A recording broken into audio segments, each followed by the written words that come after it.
I'm back with Reiner Pope, who is the CEO of MatX, which is a new AI chip company. Last time we were talking about what happens inside a data center. Now I want to understand what happens inside an AI chip. How does a chip actually work? Full disclosure, by the way, I am an angel investor in MatX, so hopefully you have designed a good chip. Okay. So I'll start with sort of the very smallest fundamental unit of chip design, then we'll sort of build up into what an overall like actual production chip, what are the components of that. Yep. At the very bottom level of a chip, the primitives that we work with are logic gates, which are very simple things like and or not. And then these are connected together by wires that have to be laid out physically as metal traces on a chip. The main function that AI chips want to compute is multiplication of matrices, and really inside that is the fundamental primitive is multiply accumulate of just like of pairs of numbers. So we're going to sort of demonstrate what that calculation looks like by hand, and then sort of infer what a circuit would look like for that. It'll turn out to be sort of easiest if I do multiplication accumulate of something like a 4-bit number with another 4-bit number. And then we're going to, the actual clearest primitive is actually multiply accumulate. So there's a multiply these two terms, and then we're going to add in, so product of these two terms, and then we're going to add in an 8-bit number. And can I ask a clarifying question? Why is this the natural primitive for whatever computation happens inside a computer? Yeah, so there's a few reasons for this. It's a little bit more efficient, but the reason it's natural for AI chips is that if you look what's happening during a matrix multiply, what is matrix multiply in very short? It is there's a for loop over I and over J, yep, and over K of output I, K plus equals to input I, J times other input J, K. And so multiply, accumulate happens at every single step of a matrix multiply. Makes sense. And then the other observation is that the precision will almost always be higher in the accumulation step than in the multiplication step. This is maybe specific to AI chips, but you're multiplying low precision numbers, but then when you accumulate, errors accumulate quickly, and so you need more precision here. So this is why we've chosen to do a 4-bit multiplication and an 8-bit addition. Let me make sure I understood that. There's two ways to understand that. One is that the value will be larger than the inputs, and the other is that if it was a floating point number, it would be, maybe that part is like less intuitive to me, but it's maybe the same principle. It is really the same principle. Right. I guess the separate principle is that as you are summing up this number, you are summing up a whole bunch of numbers, and so you've got a lot of rounding errors accumulating. Whereas in this case, there's only one multiplication in that chain, and so there's not a lot of rounding errors accumulating in the multiplication. Why are you summing up a whole bunch of numbers? It's just two numbers, right? This summation happens, it's repeated J many times. So yeah, any errors accumulate. I see. Yes. Yep, makes sense. So how would we perform this calculation by hand? As a human, we would probably separate it into two, but we can sort of do it all in one using long multiplication. So the multiplication term first, we're going to multiply this number, this 4-bit number here, by every single bit position in the other 4-bit number. So we write that out. First, 1001 multiplied by this bit position. That is this number itself. Then shift it across by 1, we're multiplying by 0. That gives us an all zeros number. Shifted across even one more to multiply by this one, we get 1001. And then finally, for this last bit position, we get an all zeros number again. So this sort of gives us a bunch of terms that we're going to add for the multiplication. And then while we're doing that summation of this, we might as well add in the actual accumulated term as well. And so we just copy that directly across.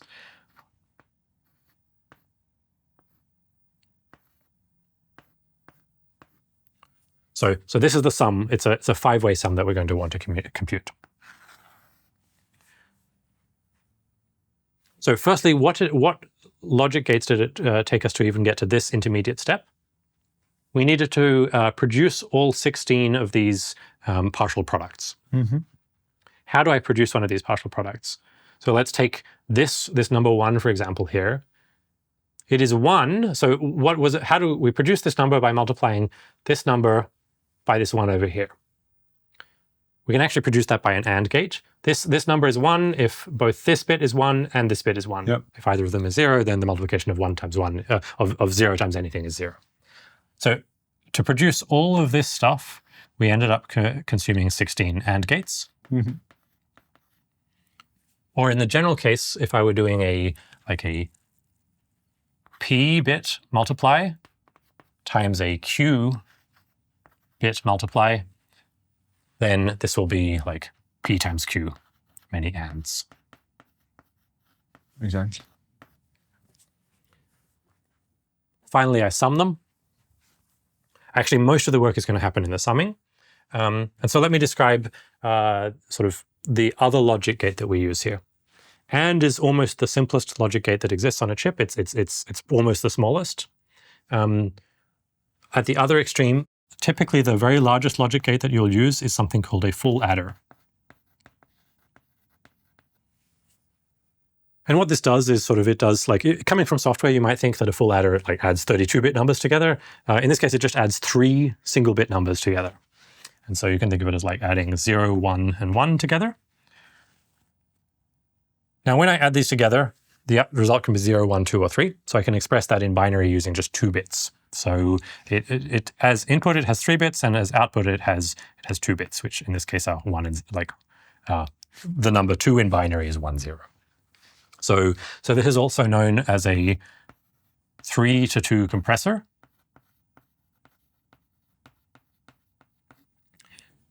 Because it takes 3 bits of input and produces 2 bits of output.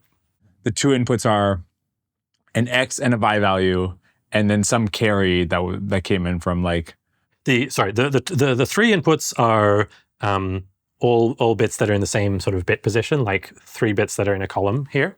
Yeah. Yep. And then the 2 outputs, I have sort of drawn them vertically here and horizontally here to kind of match this vertical versus horizontal layout here, which is expressing that things that are in the same column are in the same like bit position, whereas things that are in adjacent columns, like this is a carry out, whereas this was the sum. So if the inputs in the full adder are, let's say like 1, 0, 1, then the output would still be 1, 0. If it was 1, 1, 1, it'd be 1, 1. If it was 0, 0, 0, it'd be 0, 0. If it was like 0, 1, 0, it'd still be 0, 1. So yeah, it's just counting essentially the number of things and expressing that in binary. So this circuit actually can sort of capture what we as humans naturally do when we're doing summing along a column. So I can show that I'll show sort of one iteration of using the full adder to sum.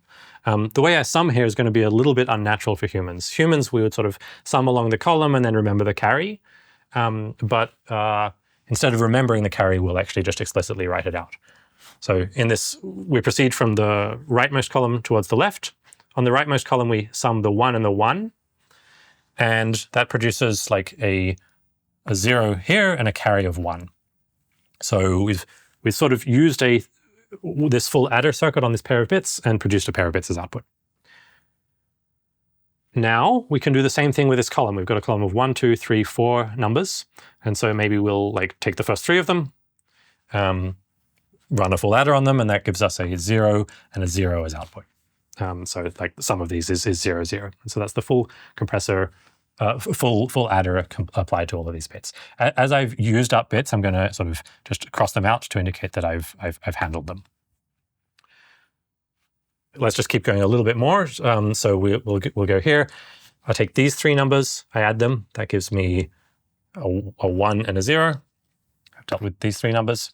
And now I take 1, 2, and I can even take these 3 numbers, for example, right now, and add them, and that gives me a 1 and a 0, and I've dealt with these numbers.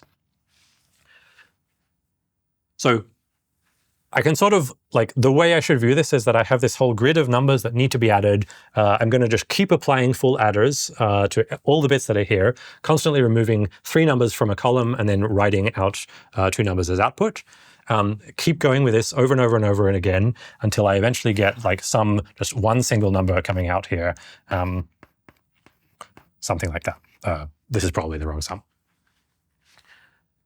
So this approach that I've described here, this is called a data multiplier.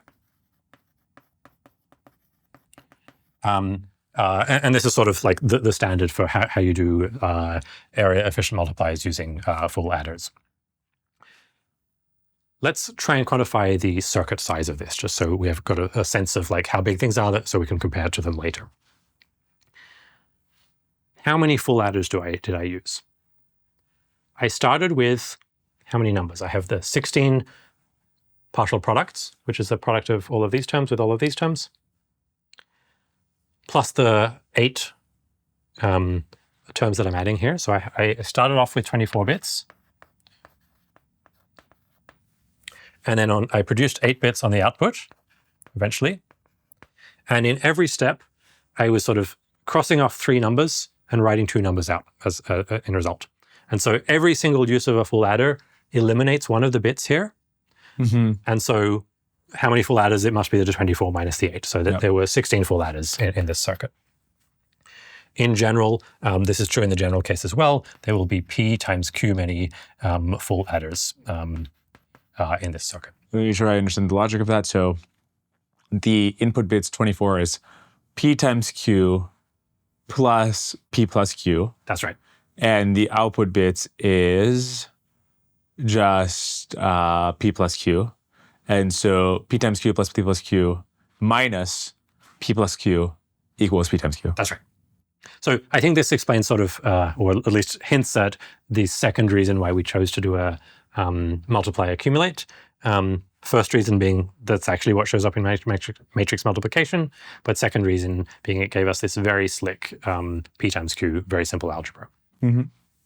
So we've sort of described like this whole procedure, every single atomic step that I took here becomes a logic gate, and then sort of the wires connected together. Like when I had these 3 inputs that I summoned to produce these 2 outputs, like if I think of mapping this to a physical device, there would be a wire that runs sort of connecting all 3 of these things together into a logic gate that produced this output. Okay, so this is the main primitive at different bit widths that is inside an AI chip. We're going to build up from here to how would you use that to run all of the other operations you may want. This might be the wrong time to ask this question, but whenever NVIDIA reports that this chip can do X many FP4 or half as many FP8, it seems to imply that those circuits are fungible, that there's not as dedicated like FP4 versus FP8. But the way you're mapping it out here, it seems like you would need, if it has to be mapped out in the logic, you would need a dedicated FP4 multiply accumulate and then a dedicated FP8 accumulate. Basically, can you funge them? As drawn, they're actually not particularly fungible. This is actually one of the main choices you have to make when designing a chip, which is how much of FP4, how much of FP8 do I have?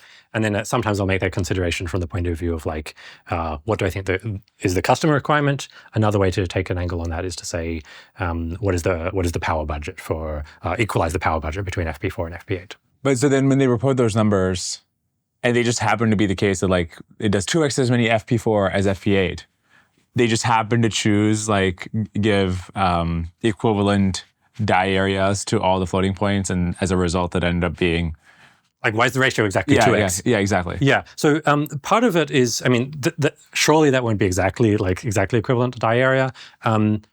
There's a data movement reason actually, and we'll maybe come back to this when we sort of look through how it goes into and out of memories. Yeah.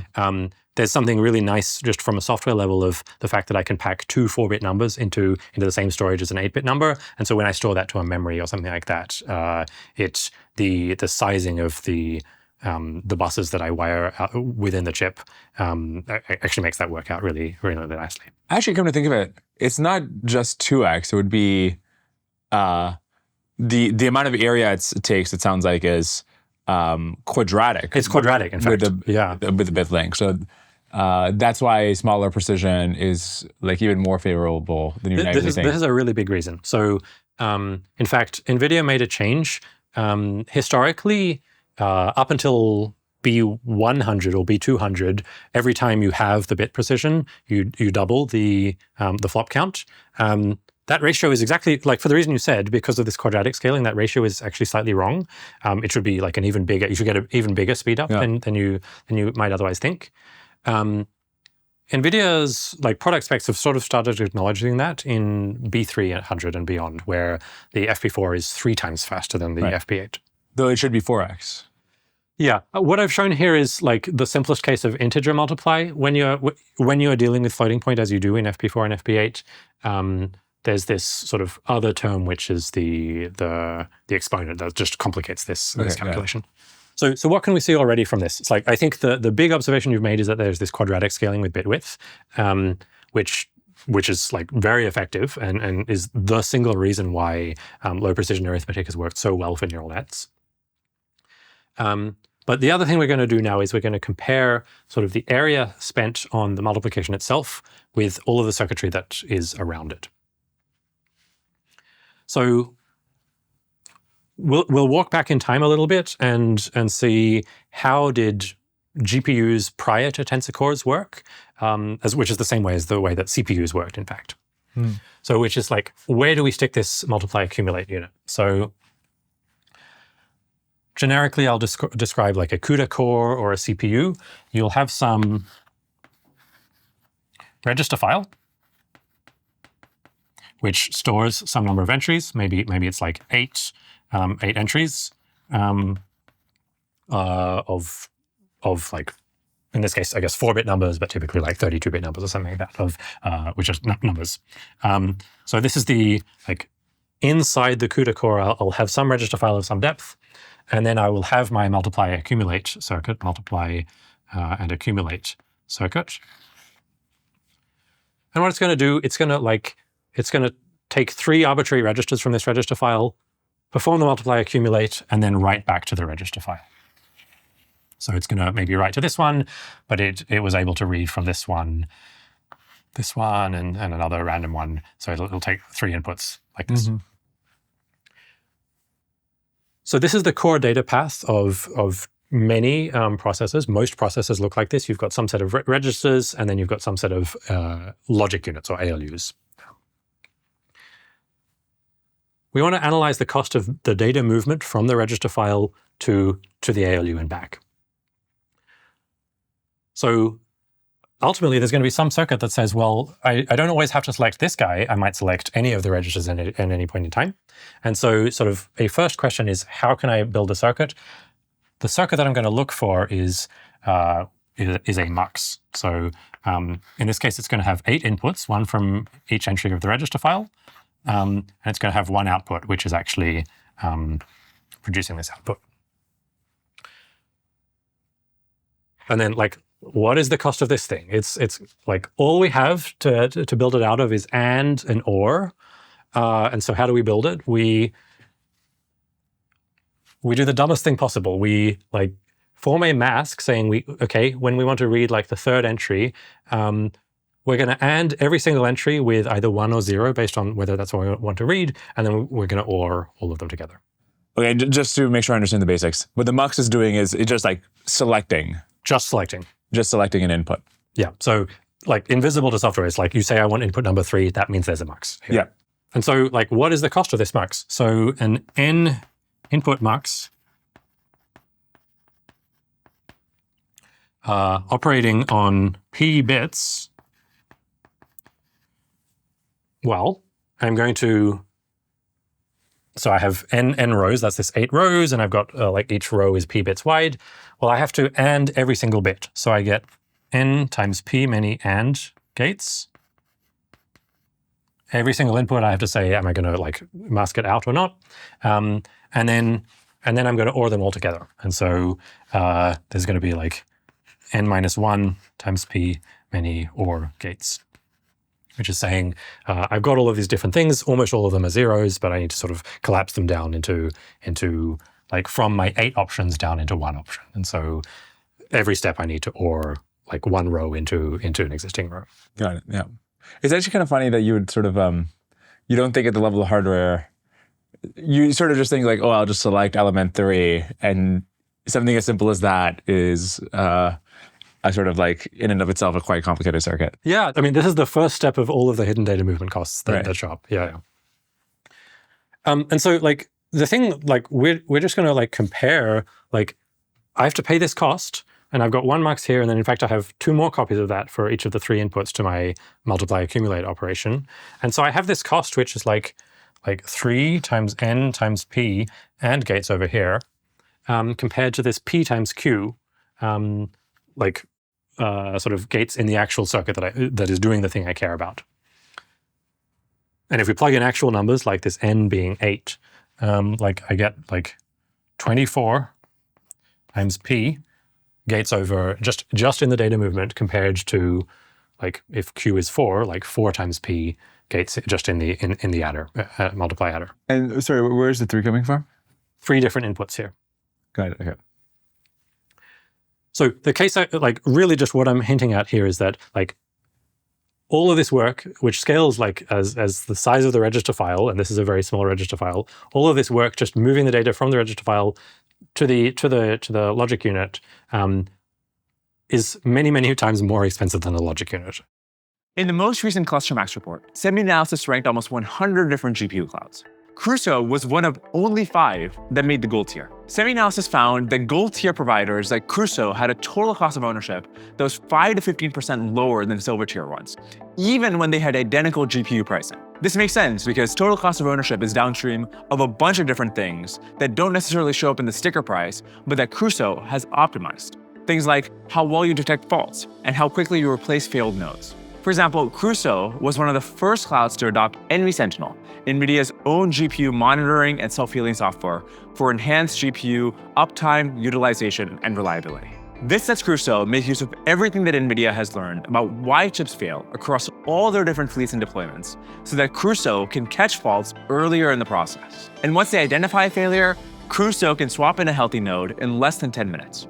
Because you're not running bare metal, Crusoe doesn't have to spend time installing an operating system or configuring drivers. They can just spin up a new VM on an already running and pre-qualified host. If you want to learn more about this, or the other reasons that Crusoe made gold tier, go to crusoe.ai/Dwarkesh. It might be helpful to just see what a mux looks like, maybe like a 2-bit or a 4-bit mux. Yeah, great. So we'll take some inputs. We'll have maybe we'll just do a 2-way mux. So we've got 2 different numbers. We've got these 2 inputs, and then we have a these are the inputs that are being selected between, and then we have a selector.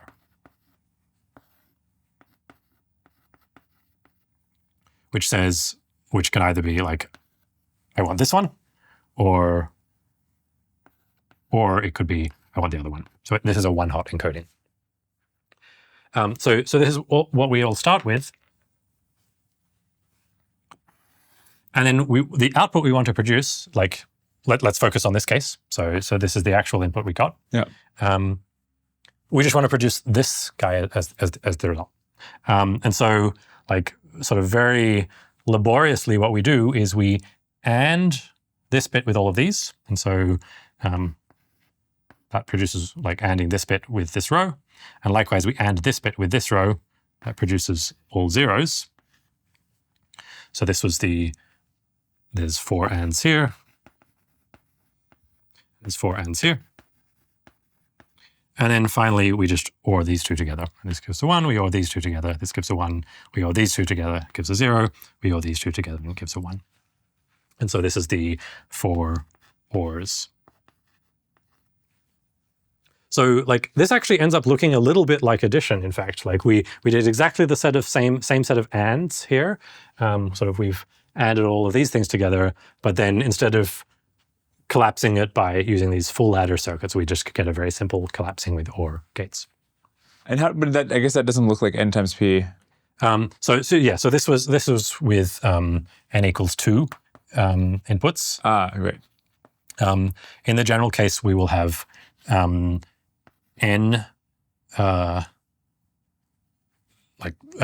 sorry, this is n rows, and then we'll have p bits per row. So that gives us the n times p many AND gates. So this circuit I've described here, almost all of the cost, like 7/8 of the cost, is in the reading and writing the register file, and only a tiny fraction of the cost is in the logic unit itself. So this is the problem to solve. This essentially was the state of play prior to the Volta generation of NVIDIA GPUs. This is this kind of thing is what was inside the CUDA cores. And this sort of problem statement is what motivated the introduction of tensor cores, which are more generically called systolic arrays. So if we think about how we're going to solve this problem, like we're spending almost all of our circuit area on something that we just really don't care about and is like hidden to the software programmer, and the thing that we actually care about is not most of the area. Well, make this one bigger somehow while keeping this at the same size. That's the goal. So sort of the evolution was like we had baked this much into hardware in this stage. That this single line is a multiply accumulate, and this single thing was baked into hardware. The idea of a systolic array is to sort of go 2 levels of loop up and bake this entire loop out here into hardware. And so the idea being that if we have a much bigger granularity fixed function piece of logic, maybe the taxes we pay on the input and output are much smaller. It sounds like you're suggesting that if you have, if you go up one step in the matrix multiply loop, that there's some, you can tilt the balance more towards compute than communication. That's right. Sort of there's 2 effects that we're going to take advantage of here. One is just that we can do more stuff per every trip through a register file. And then the other thing we're going to take advantage of is, in fact, in some of this loop, we can take advantage of, for example, some certain things staying fixed. So let's sort of visually, we're going to look at this matrix multiplication. So this portion of the loop corresponds to a matrix vector multiplication, in fact. So we'll take a matrix and multiply it by a vector. So how do we do this? We take every column gets multiplied by the vector and then summed. So we're going to sum sort of along columns. And so this 0 and 3 gets multiplied by the 3 and 7 and gets summed. And then the 1 and 2 gets multiplied by the 3 and 7 and gets summed. So there is a multiply accumulate associated with every single one of these entries in the matrix. So we'll just draw out these 4 multiply accumulates.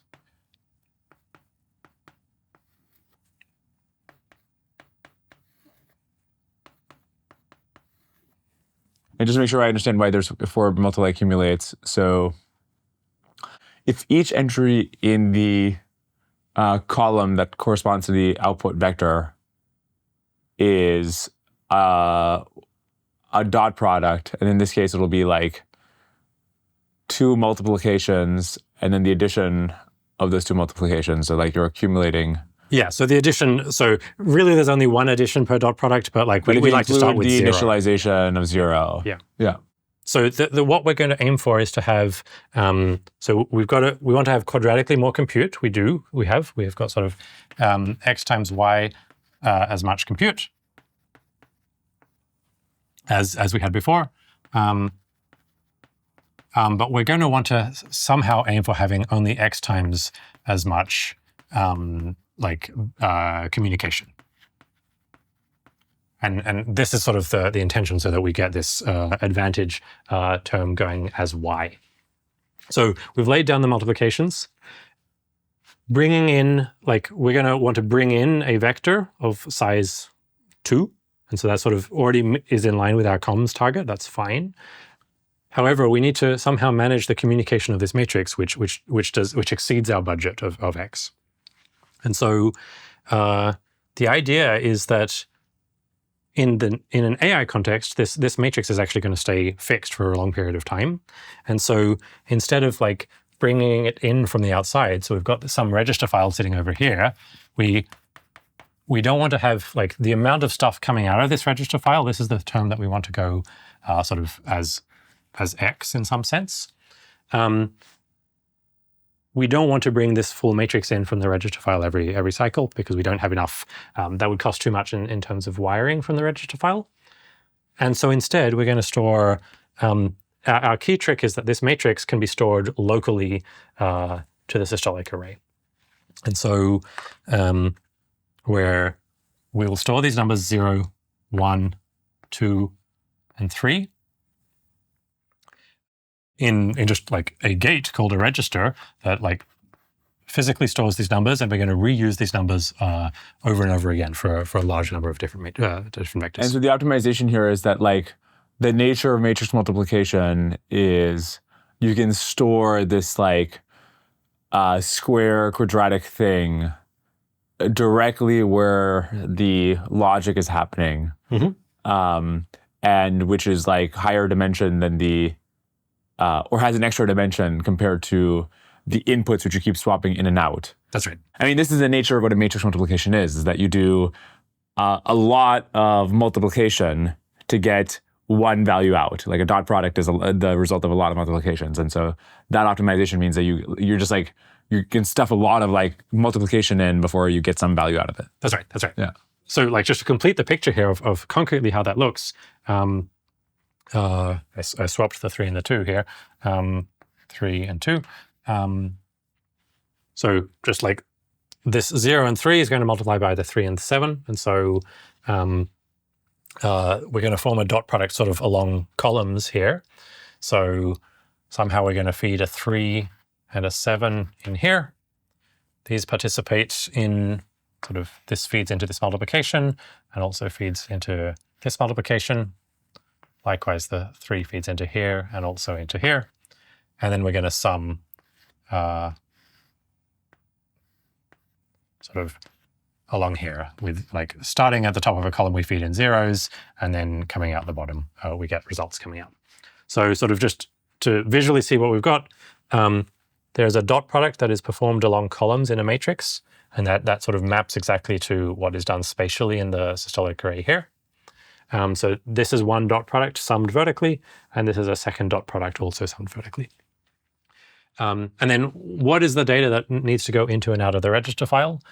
We have X amount of data that's coming out here on the output.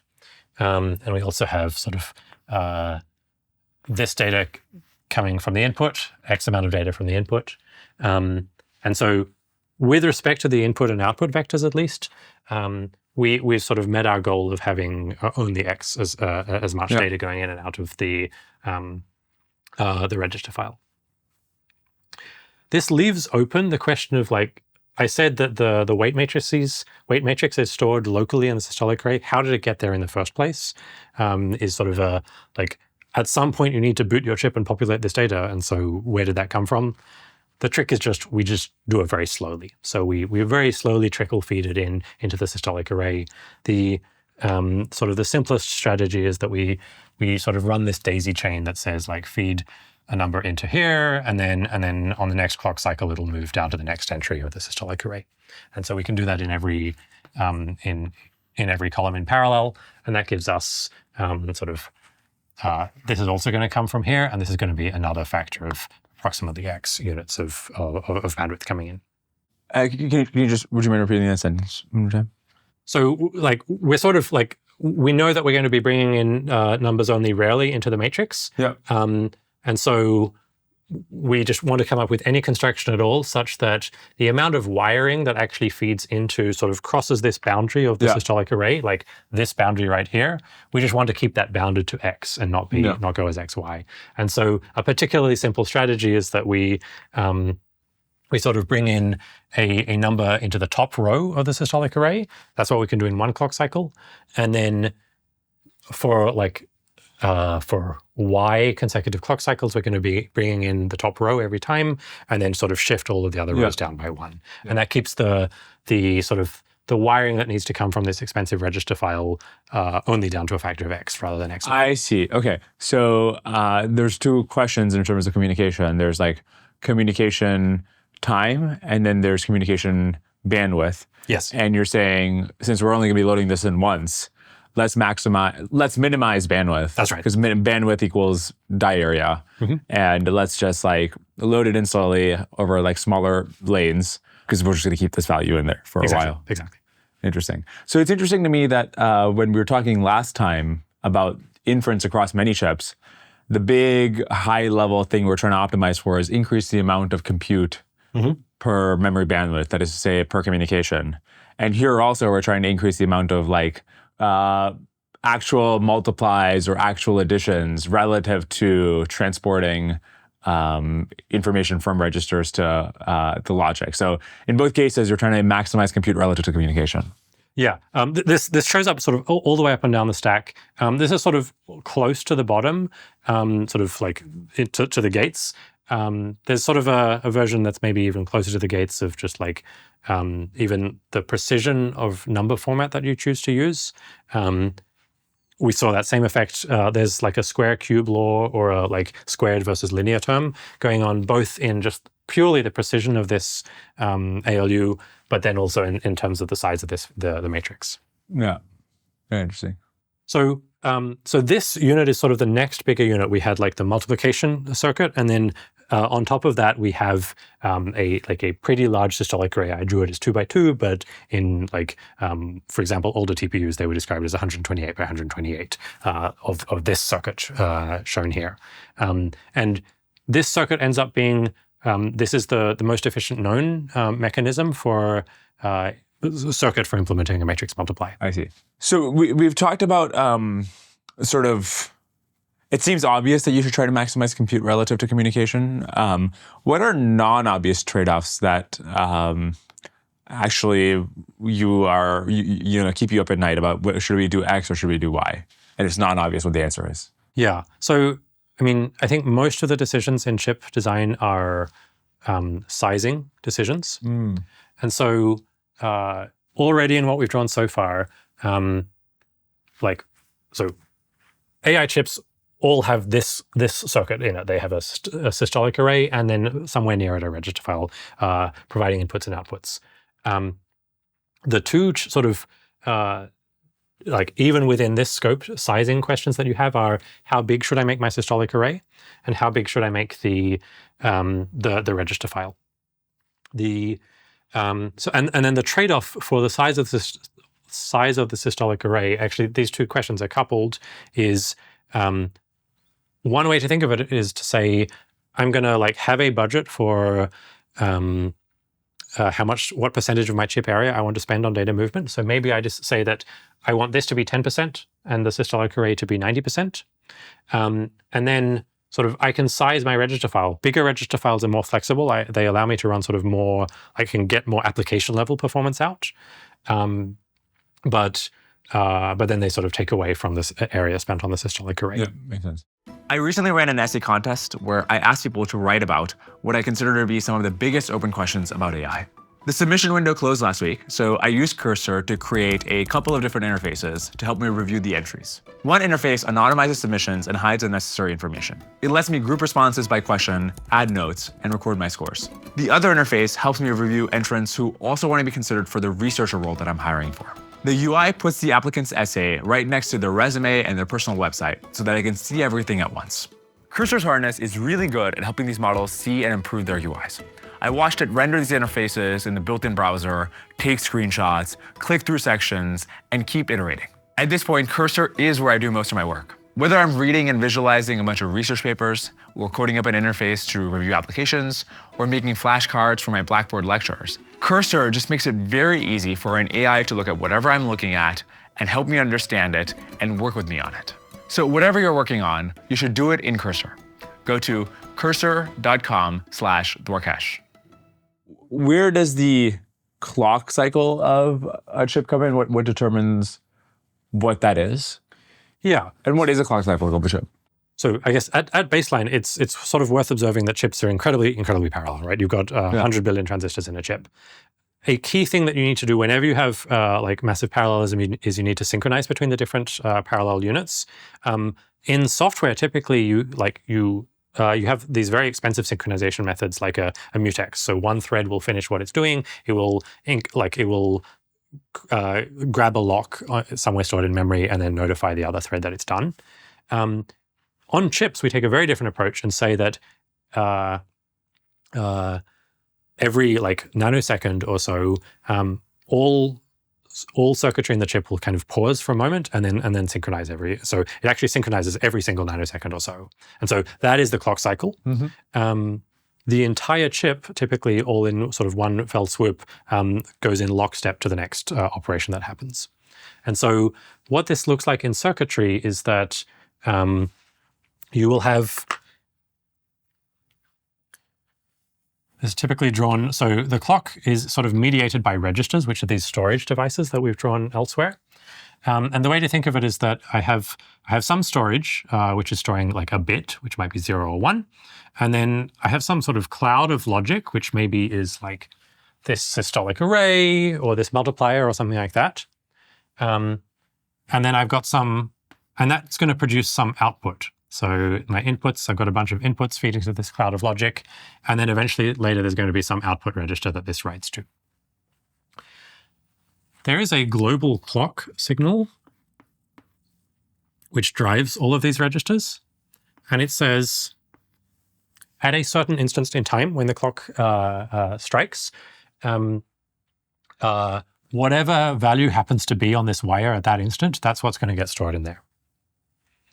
And so the sort of the challenge here is like, I would like to have my clock speed run as fast as possible, because if I can run at 2 gigahertz, I can get twice as many operations done per second than if I run at 1 gigahertz.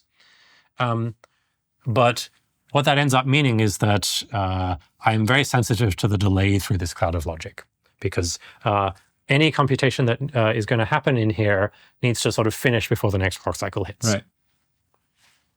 So a major point of sort of optimization on any chip then is to sort of make this delay from here as short as possible.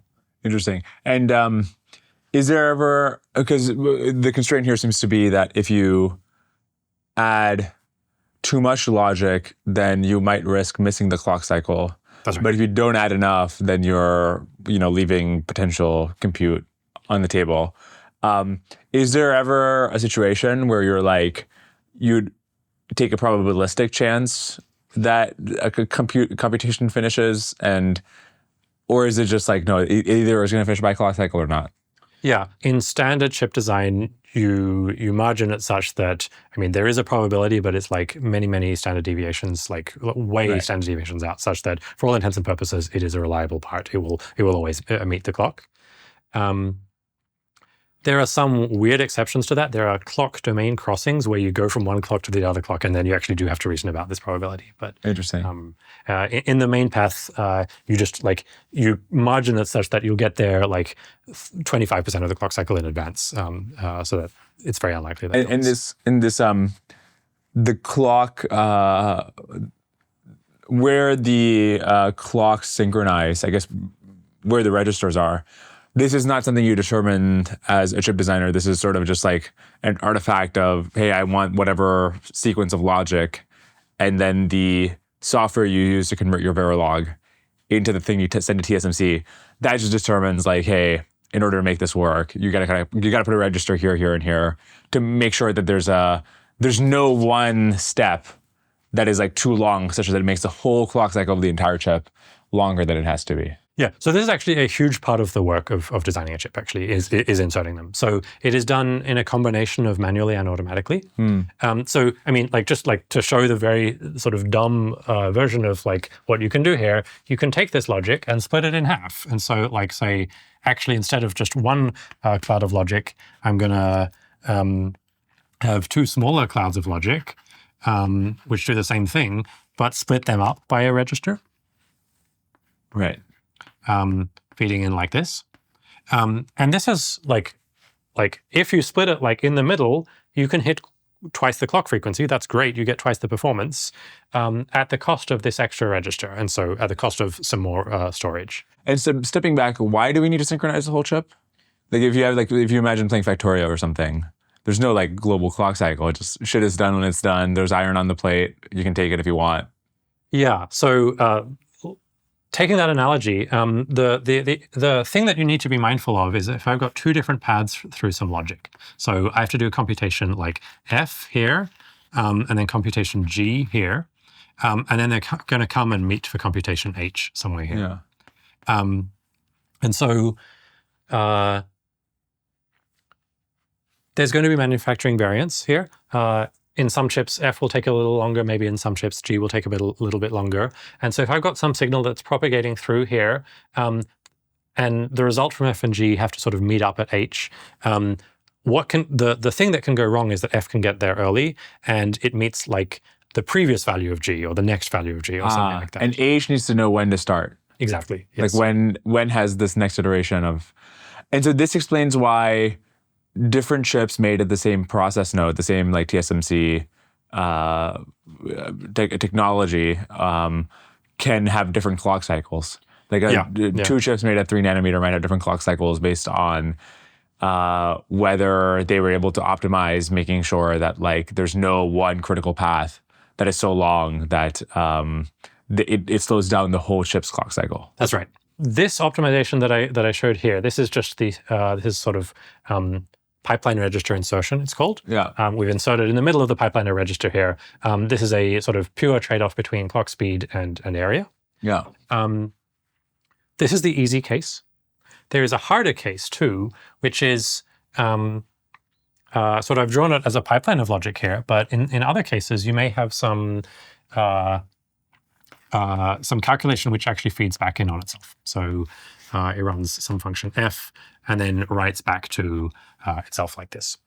So for example, this might be this addition, like you've got some number that you're adding into every clock cycle, and so this could be like this could be like plus we're adding in some number every clock cycle. Mm-hmm. So this little circuit, it essentially it's just going to sum all of the numbers that get presented on different clock cycles. And the challenge is, if this plus takes too long, what can I do? If I like split it in, if I try and put a pipeline register like right in the middle of it, like here in the middle of it, this will end up changing the computation that's done. Instead of forming a running sum of everything that comes here, I will actually have two different running sums. I'll end up having a running sum of the even numbers and a running sum of the odd numbers. So sort of this constraint where I have a loop in my logic, which all chips have somewhere, this is actually the thing that is the hardest thing to address and sets the clock cycle. I don't understand why it'd be a problem to have that, or I'm not sure even what it would mean to have a register there. Like, it's a sort of atomic operation, right? Yeah, well, so plus is not really atomic. Like, I think... as we just demonstrated. Yeah, it took a whole lot of work to do a summation. And so, like, you can take the early parts of that work and then stick a register in the middle and then take the late parts of that work. Good, okay, yeah. And I guess it's then up to... So TSMC offers a PDK which specifies, hey, here's the primitives of logic that we can grant you in the chip. And it's up to them to determine that no primitive is bigger than like the clock cycle they're hoping a process node targets. But other than that, is there like, what further optimization? Can't you just say like, hey, here's all the primitives from TSMC, and keep adding registers in between the primitives as much as is needed until you get to your desired clock cycle? Yeah, as a logic designer, like the chip architects set the clock cycle. So just for one example, the primitives you get from TSMC are on the order of like AND gates or full adders. Mm-hmm. They depends a lot on voltage and frequency and which library you choose and so on. But generally, you can typically have about like 10 or 20 or 30 of these in a clock cycle sequentially. So these primitives are very, very fast, like 10 picoseconds or something like that. And so as a logic designer, I mean, like in principle, if you literally just had like register and then AND gate kind of in a loop like that, you could get an insanely fast clock speed, like more than 4 or 5, 6 gigahertz, something like that. But if you take this like really sort of like simple circuit and you look at the area you're spending here, like This is maybe like one. I mean, this is called one gate equivalent in size, so like unit of 1 in area, and this thing is like unit of 8 in area or something like that. And so like this is just again, almost all of your cost has been this like synchronization or communication cost compared to the actual logic. And so so this would be a case where you've gone too far. You've made your clock speed really, really fast at the cost of spending almost all of your area on pipeline registers. Interesting. So what you're hinting at is a dynamic where you can have really fast clock speed, but you're not getting that much work done. Yeah. And so you can have like low latency, but low bandwidth. Or throughput, rather. Yeah, it hurts your throughput, in fact, because like the throughput of your chip you can think of as the product of how much do I get done per clock cycle, which is based on this area efficiency thing, times how many clocks I get per second. This is actually so similar to the thing we were discussing last time about like batch size, where if you have a low batch size, then any one user can receive their next token really fast. But the total number of tokens that are processed in, say, an hour will be kind of lower than it could otherwise be. Yeah, exactly. You get less parallelism out if you drive your clock speed up really high. Language models are starting to compete against the best human forecasters. I sat down with 2 senior Jane Streeters, Ron Minsky and Dan Pontecorvo, and asked, at some point, does AI just do what Jane Street does? There's a world that we should take seriously where, we're going to build large language models or some other AI systems that are like strictly smarter than all humans on the planet and more capable at all cognitive tasks. Trading in particular feels to me as like kind of AGI complete, sort of like NP complete, because at the end of the day, trading involves figuring out what things are worth, which means making predictions about the future. Jane Street isn't betting against AI. They just signed a $6 billion compute deal. But Ron's view is that the edge keeps moving. I have never been more desperate to hire more engineers and more traders than I am today. You have the usual thing of like the other hard parts that we don't yet know how to automate. Well, that ends up being where the competitive edge lies. You can find these open positions and watch the full interview at janestreet.com/TheWorkHash.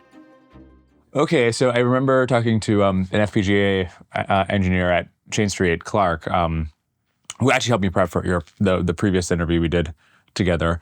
And he was explaining why they use FPGAs. And I imagine that for high-frequency trading, the throughput is less important than latency. And so having very specific control over the clock cycle in a deterministic way is the most important thing.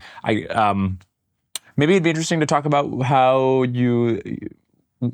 why you can't just achieve that with an ASIC, or why FPGA is why you might use an FPGA to have deterministic clock cycles for like high frequency trading. Yeah. So I mean, firstly, like let's consider the sort of the business case for an FPGA versus an ASIC. FPGAs and ASICs use largely the same sort of conceptual model, which is that I have a series of gates built from ANDs, ORs, XORs, those like very small primitives, connected together with a fixed clock cycle, and connected together with wires that are running in a fixed clock cycle. So anything you can express in an FPGA, you can express in an ASIC too, and it'll be about an order of magnitude cheaper and like better energy efficiency on an ASIC than an FPGA. The trade-off is that the first FPGA costs you $10,000, whereas the first ASIC you make costs you $30 million because it requires an entire tape-out. So sort of the business use case for an FPGA would be that I want something that has this very deterministic latency and fast runtime and high parallelism, but I'm going to change it very frequently. I change what I do every month or something like that, and so then I don't want to pay the tape-out cost every time. Now, how does an FPGA actually implement? It's sort of like it emulates the ASIC programming model, but in a fixed piece of hardware. And so, how does that work actually? So, what it has at the base is it's got the two components we just talked about. It's got these registers as storage devices, and then it's got these are called LUTs, lookup tables, which actually provide all of the gates. So and then we're going to see even the sort of the third component. We then have like sort of a swarm of these registers and LUTs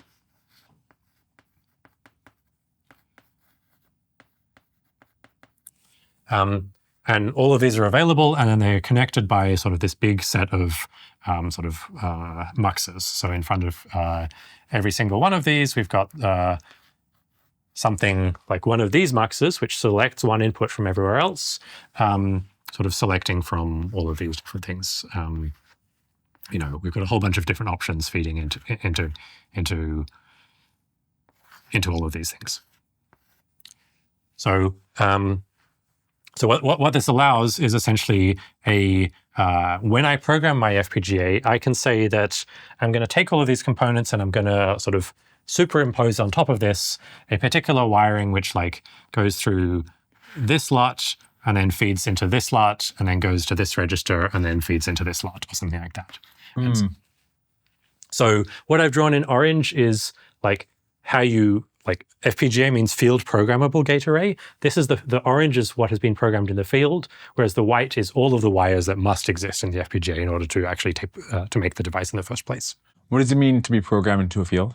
Like programmed in the field. So like the device has been deployed in a data center, it's sitting in the field, and then you can come and program. Not field as in like electric field, No, field as in like out there in the world field. Yeah, okay. in the world. And so if I look at how the field programming comes out of the first lookup table and goes in a second one, how is it?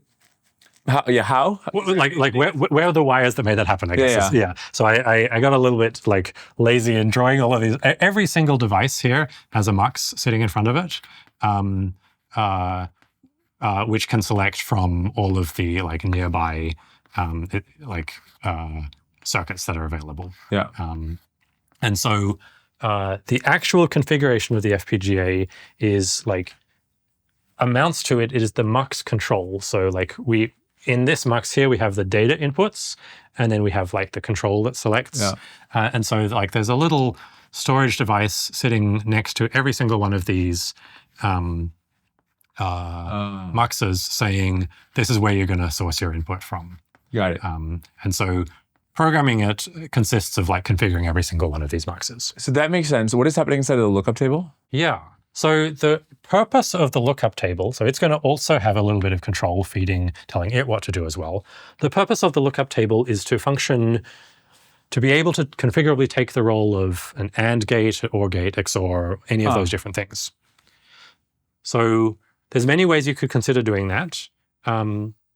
The way it is done in sort of traditional FPGAs is to say it will support. So it will be a lookup table will be, it will have 4 bits of input, 1 bit of output. How many different functions are there from 4 bits to 1 bit? There are 16 different functions. And so you can actually just tabulate this as like 16 different numbers. You've got a table of 0, 1, 1, 1, 0, 0, 1, 16 entries. And so what it does is this table is stored in this blue configuration bit, and then it views these 4 bits as binary, looks up the relevant row of the table, and emits that bit. So this is a truth table view of lookup tables, essentially. Okay, so the lookup table, if you think about an AND gate, OR gate, NOR gate, XOR gate, these are all like take as input. Those are like 2 input functions. Yeah. So sometimes we have like more complicated, like a 3 input function would be a 3-way XOR, right, or a 4-way XOR. And in this case, how many? It just depends how big it is. But typical size for LUTs is 4 input, which is sort of just a sweet spot between. There's another computer communication trade-off, like here. Like if it has too few inputs, then you need to use more LUTs. Yeah. If it has too many. But basically, the lookup table is like a truth table. It's a truth table. Yeah. And with the truth table, you can program in any gate you want. That's right. Yeah. And so instead of lookup table, just think like a programmable gate. That's right. And so, I mean, one of the things you can do here is you can see where the rule of thumb that an FPGA is like an order of magnitude more expensive than an ASIC comes from, is to count how many gates would be inside this lookup table. Yeah. So we can view this lookup table essentially as one of these muxes. And so it is a mux has to select between 16 different values. And so it is a mux with sort of n equals 16 options, p equals 1 bits. And so what we saw way earlier is that this circuit costs like n times p many gates. And so it's like, so it costs like n times p equals 16 AND gates, and also 16 ORs. This circuit being the mux. Yeah, exactly, the mux. The mux is the core of the mux table. that goes into the lookup table. So the lookup table itself, you can think of as being actually a big mux that like selects from all 16 rows down to one output. Yeah, okay, I see. That is the lookup table. But the way you've drawn it here, there's like a mux and then a lookup table. It's muxes all the way down. So I mean, there is a second mux that is inside here. This mux is this mux. Got it, okay. And then the other mux is just saying... where it came from in this sort of mess of gates. Right. And then the second mux is, okay, now you have one value, but that value is still a 4-bit value. Yeah, so I've selected 4 bits from the soup. Right. And then I use those 4 bits to select which entry in the lookup table Yeah. I'm going to use. Right, okay. And just to make sure, so like, suppose in the first mux, there's like 8 nearby, you're pulling from 8 nearby registers as input. Mm-hmm. And so that's like a total of like 32 bits going in. And then out of that, 4 bits come out. Those 4 bits go into the second mux, which is inside the lookup table. So actually, I would say in this case, these registers are single bit registers.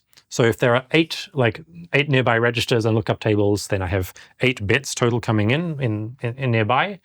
I select from 8 down to 4 different values. So there's actually like 4 different muxes, one associated with each of these input, like little mux associated with each of these input bits. Each of them is selecting 1 out of 8. And where are those 8 coming from? Nearby registers and other LUTs. And each register is 1 bit. Yes, yeah. And so I guess AMD or whoever makes these FPGAs still has to be opinionated about what registers should connect to which registers. And then you can program in the actual gates, but they had to wire in the communication topology, right? Yeah, so there's the sort of like, you get flexibility in a local grain thing. There's a sort of nearby neighborhood where you can select from, but then more grossly, like more coarsely, longer distant connections, they form an opinion on that. Right, yeah. And the reason it's 10x slower is why? So if you look at the cost of like building this lookup table, it's like 32 gates. Yeah. And then it can give me the equivalent of like, what's an interesting thing I can do here? I can do a 4-way AND gate. And so that's like, I'm using 32 gates of lookup table to sort of implement like a 4-way AND means like, what is a 4-way AND? I would do like and then AND of AND. So to implement, like this is a circuit that I could implement in an ASIC directly using these 3 AND gates. But using a LUT, I can also implement it, but it's going to take like these 32 gates instead of 3. Right. And so the overhead is really coming from the fact that the lookup table, the mux in the lookup table is, there's a more concise way to describe a truth table than listing out every single possible combination of inputs, which is just to like write out the gate. Yeah, like to like place down the polysilicon and the wires and so on. Yeah. Interesting. One important point he made to me is that the reason they prefer FPGAs to CPUs is because they get deterministic clock cycles. They know when a packet will come in and go out. Why is it not a guarantee in CPUs? So you can actually design a CPU that has deterministic latency as well. And in fact, like the processors that are inside a lot of AI chips actually also have deterministic latency too. Grok has advertised this. TPUs have that in the core as well. The challenge is getting sort of deterministic latency and high speed at the same time. And so where does the non-determinism in latency come from? Non-deterministic latency comes from specific design choices in a CPU. It's actually possible to remove those design choices and make a CPU that has deterministic latency. Those are not very attractive in the market, and so people don't make those CPUs anymore. But but actually, in some sense, like deterministic latency is maybe a sort of a simpler designing starting point, and then like some chip designers have added things in to be non-deterministic. To take a concrete example of that, probably the most important example is on a CPU, just like the CPU cache itself. So in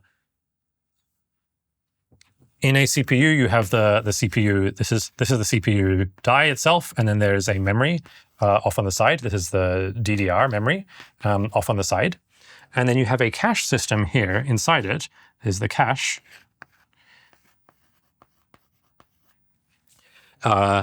That sort of remembers recent accesses to DDR and stores them.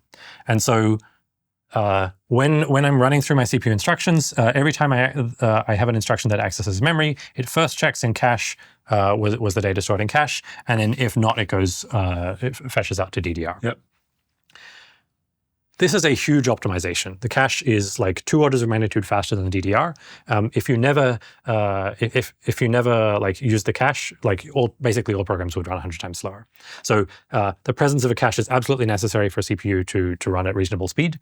But whether or not you get a cache hit is dependent on the sort of ambient environment of the CPU, like what other programs are running, what has run recently, what is the random number generator inside the cache system doing. And so that is a big source of non-determinism in the runtime of a CPU. Yeah. So this is sort of the memory system for a CPU. The big thing that you can do differently is instead of having the hardware say, I'm going to like read memory and then the hardware decides whether or not it comes from cache or not, you can actually bake this decision into software. So a different design philosophy is to, and you see this in maybe, for example, TPUs. The TPU instead has, I'll draw the same diagram, but I'll call it a scratchpad. And so the main difference is, so this would be like a TPU and then like HBM in this case rather than DDR, but it's still an off-chip memory.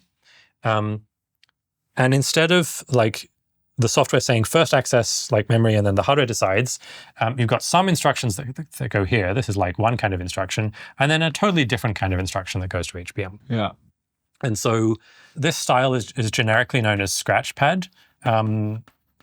Instead of cache.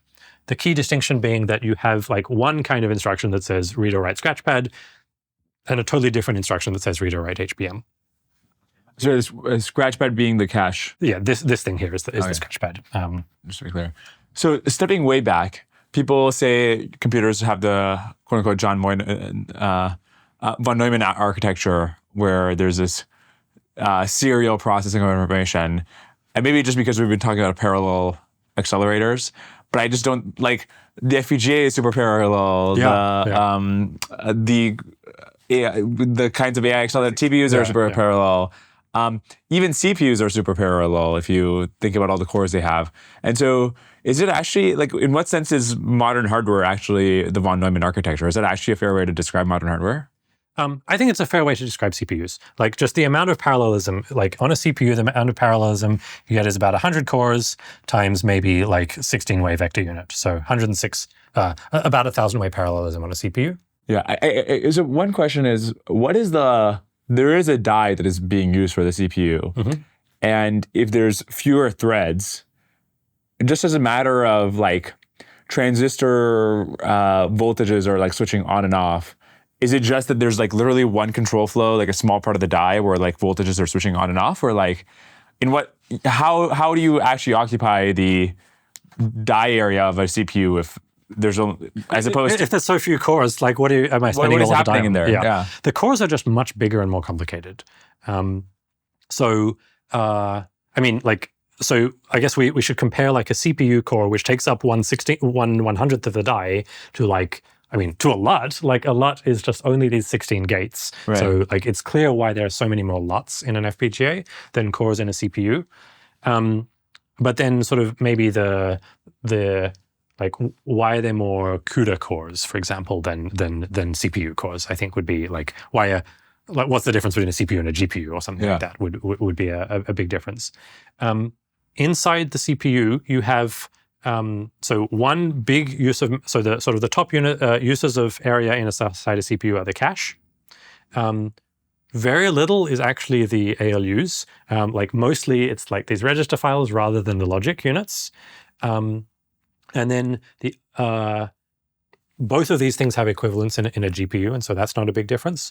But the thing that does not have an equivalent in a GPU is the sort of this branch predictor. And so there is a whole big area in the CPU, which is just a whole bunch of predictors that are saying when will my next branch be and where's the branch target for that. And so stripping a lot of that out, as well as sort of making these register files tighter in a sense, is driving a lot of where the GPU gains. And what is the purpose of the branch predictor? To execute both branches at once, or what does it do? So the issue is that when I've got a series of instructions like instructions, if I have a branch like here, if this instruction is branch, the actual processing step of processing an instruction takes a really long amount of time. It takes like maybe 5 nanoseconds or something like that. So the time to actually notice that I've got a branch and then evaluate the Boolean, whether it's true, and then update the program counter to the new target, and then read from the instruction memory for that. That could take like actually 5 nanoseconds to finish. And so in reality, this may finish somewhere down here. I don't want to I want to run a clock speed that is much faster than what 5 nanoseconds allows. 5 nanoseconds is 200 megahertz clock speed. I would like to run at 1 or 2 gigahertz or something like that. And so I need to run other instructions while the branch is being evaluated.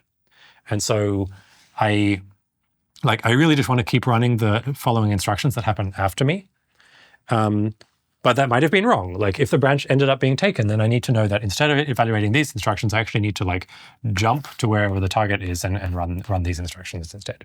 And so the purpose of the branch predictor is genuinely to predict based on before I even get to this instruction, to be 5 cycles earlier to predict there was going to be a branch that's going to happen. So if I think about how the brain works versus what you're describing here, at a high level, the differences might be that while you can do structured sparsity in these accelerators and then save yourself some area that you would have otherwise had to dedicate to these gates, in the brain, there's unstructured sparsity. Any neuron can connect to any other neuron, and not in ways where it had to be column aligned or whatever. Yeah. Then there's the fact that memory and computer are co-located. I guess you could say in a way the memory and computer are co-located on this is exactly the co-location in some sense of the memory. That's right. Computer. That's right. Yeah. So maybe that actually isn't a big difference. And the other, maybe a big difference is that the clock cycle on the brain is much slower than on computers.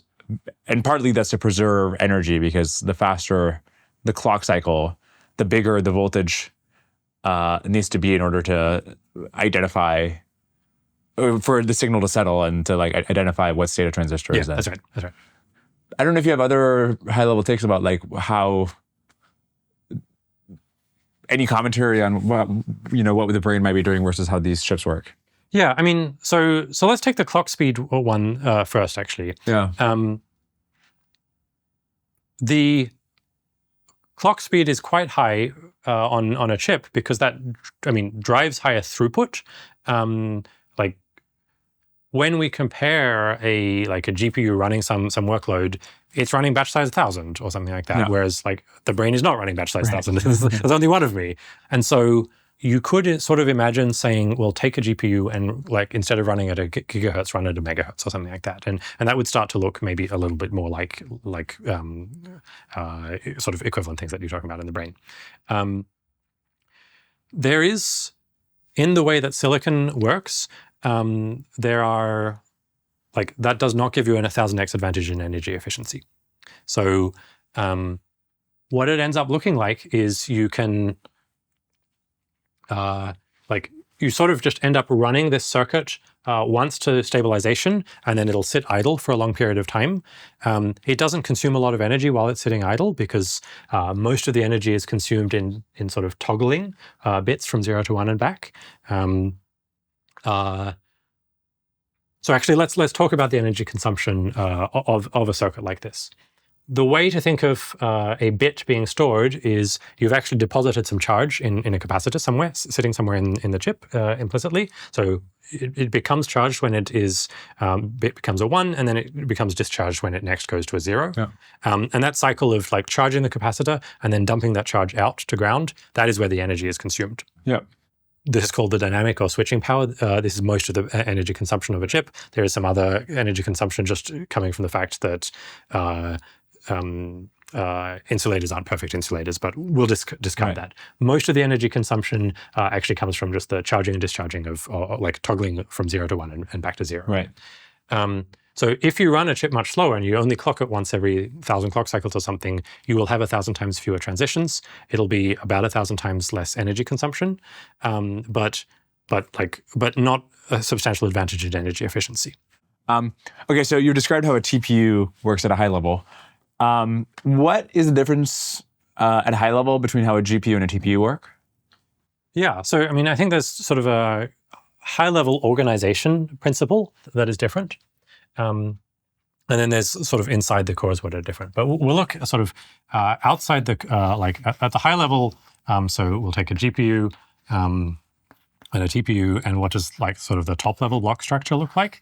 If you think of this as the whole chip in each case, the organization of the GPU is mostly a bunch of almost identical units, which are these are the SMs. And then they've got an L2 memory in the middle, and then a bunch more of these SMs on the bottom. And so there's sort of this fairly regular grid of cores. And then, like, if we look at a TPU in comparison, you end up with much coarser-grained units of logic, and so you end up with something like some large number of maybe just a few matrix units. These are the big systolic arrays, and then in the middle you've got some vector unit, and then you've got your matrix units at the bottom. So now, sort of like matrix units with a vector unit in the middle, sort of this is the whole TPU chip. You can sort of think of scaling this thing down into a really tiny unit with a smaller matrix unit, smaller vector unit, and that is sort of what an SM is. So sort of at a very high level point of view, the GPU has a lot of tiny TPUs sort of tiled across the whole interesting. whole chip. So like you're suggesting the tensor core within a streaming SM is analogous to an MXU. Yeah, it's very, very similar. Yeah. I see. And so if you had more lack of structure, having a bunch of tiny TPUs makes a lot of sense. Whereas if you kind of just have like huge matrix multiplications, you're like, why don't we avoid the cost of having the individual SMs with their own registers and warp schedulers and things like that? Why don't we just like make a huge thing and like amortize those costs across the whole thing? And I mean, I think this shows up in how large you can grow things. We've sort of seen this theme, like especially with the systolic array, where larger systolic array amortizes the register file costs better. Yeah. This sort of design allows you to have larger systolic arrays. Whereas the sort of GPU design constrains you to having small units of everything. There is a trade-off, however. There ends up being, because of this sort of coarse-grained separation of things, you need to move a lot of data from the vector unit to the matrix units. And so like you need to move a lot of data through a sort of like two lines of perimeter here. Whereas if you sort of look at the equivalent thing here, you've got vector units everywhere, and you need to move data through this line, through this line, through this line, through this line, through this line, through this line. So the amount of data you can move between a vector unit and a matrix unit is actually much higher in in a GPU than in a TPU because like it's like instead of having to like move all the data through these just 2 lines, you're moving all these data through like 16 lines or something of wiring instead in a GPU. Right, but also you might have to move across less area. Which, I mean, is also a saving, like it's an energy saving as well. Right, So data ends up moving, like, if you can operate entirely within an SM, the data movement is much smaller. But then the moment you want to operate across SMs, it becomes sort of more complicated and expensive. So you don't have to comment, but one might expect that a thing MatX might try to do is to get the GPU-like smaller structure of systolic arrays surrounded by SRAM, but also at the same time make it so that like the things you need in an SM to support the CUDA architecture, but take a bunch of space, you might discard. Yeah. We've talked publicly about something which we call a splittable systolic array, which is sort of, in some sense, you can think of as like big systolic arrays that can be small systolic arrays as well. Cool. Okay, I think that's a good note to close on. Reiner, thank you so much. Thanks, Rakesh.